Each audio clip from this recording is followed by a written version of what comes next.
So the thing that we really want to get into right now is the Oscars.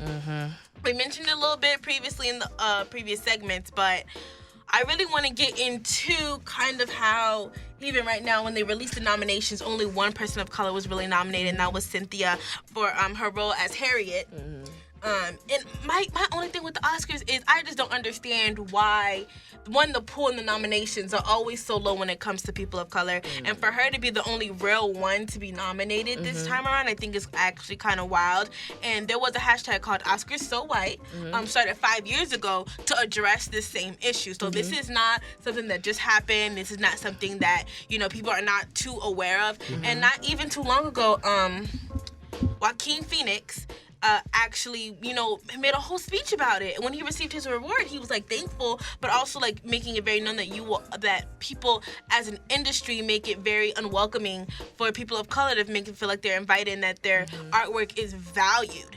And I would say 100% to that. I agree. There were some people in the audience that were super confused, or you could tell they were What are you talking about? It was not something. It did not seem like they thought that was coming. No way. At all. They did not receive it well. And so for him to I would give him that. It took a lot of courage, to walk up there as, an ally and really be like, y'all, we need to get it together.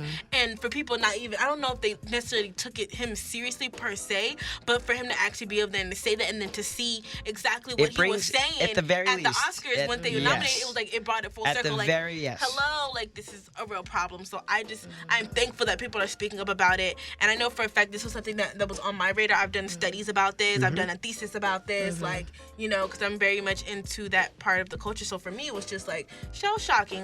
Why does it have to be 12 Years a Slave? Why does it have to be Moonlight? Why is it always the traumatic parts of our history that get awarded, but things like La La Land can win? It's why can't we just be regular? There's nothing more to expect from these big corporations. At the end of the day, it's a business, and you realize that they alternate every other year. There'll be an uproar of people of color being there's not enough diversity, and then the next year you'll see they'll throw you a couple bones to get you to shut up, and then you'll think, we're making moves in the right direction, and they'll revert right back to the old ways. And that's exactly what happens. And it's a trend with the Oscars, and then even with the Grammys and other big things like Golden Globes, whatever you want to call it. It's just it's a very petty industry, and they know what they're doing. They know who they're nominating. They know exactly what they're doing when they don't want to you people of color to be seen in a positive light, because if they are, then the world would just essentially be turned upside down, because it is run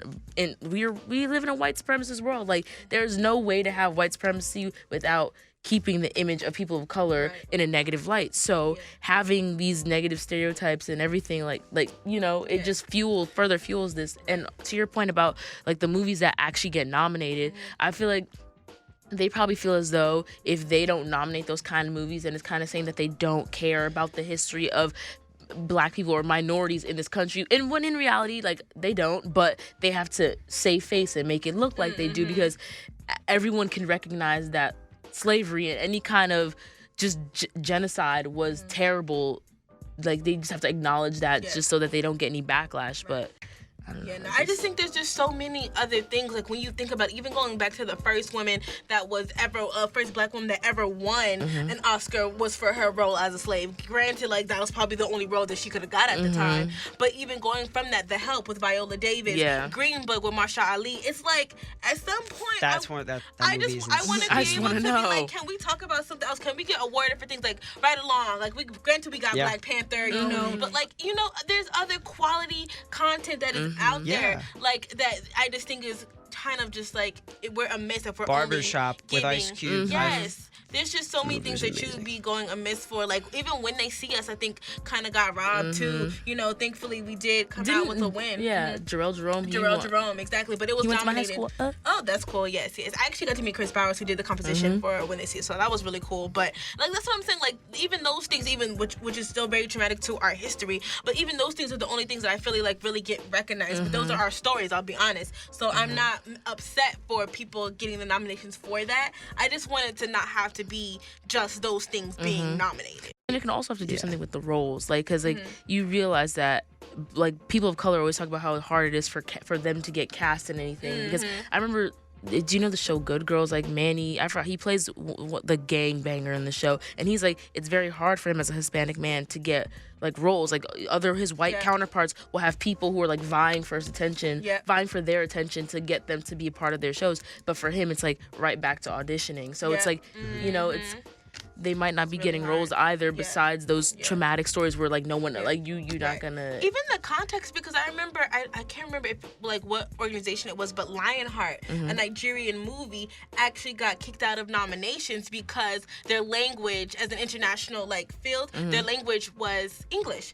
However, if you know anything, if you know your politics, if you know your history, period, they were colonized, and so therefore Nigeria's actual language, they do speak English. So for them to kick them out because they don't have a foreign language, I'm just like, that makes no sense. Like, we're not finna sit here and do this right now, are we? And so for me, it's just like, there's just so many things that we have to break down as an institution before we absolutely, you know, can make it correct. But it's like, okay, are we gonna make a place for Oscars? Are we gonna go somewhere else? Are we gonna make our own Oscars? Like, at what point do you say, okay, I'm tired of, you know, people not valuing us, we're gonna value ourselves? I'm just trying to see where people are at right now and how they feel about it as well. I think a thing that is definitely important, and this is definitely hypothetical because how much can anyone do to change this? But it, like, inside that voting room of writers or whoever kind of creates the political atmosphere as far as who gets nominated and awarded with these awards, like the people who are making that list, I think need to be a more diverse crowd. You know what I mean? I feel like it might be a little bit vanilla in the sense of it's just a lot very plain, very the same, right? But seriously, it's like, how can you have what should be a versatile, dynamic set of awards given out year after year, and the people that choose and in turn give out those awards, the perspective of those people is not versatile and dynamic. That's Thirsty, trying to choose. I got the juice.